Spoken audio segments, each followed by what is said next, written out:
Hey, welcome back to another video of how to use basics. In this video, we are going to learn how to log into your BitPay Wallet application. First of all, make sure that you are connected to your internet. After that, find and open BitPay Wallet application on your device. Here, click on the profile icon which is at the top right corner of the screen. And you can see two fields here. Type in your email address on this field.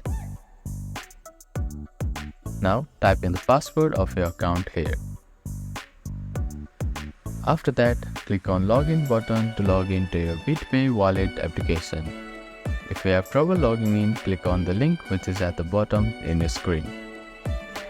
If you have forgotten your password, click on Trouble Logging In button and follow the instructions to reset your account. Thank you for watching this video. Please do not forget to like, share and subscribe to our channel and comment down if you have any queries.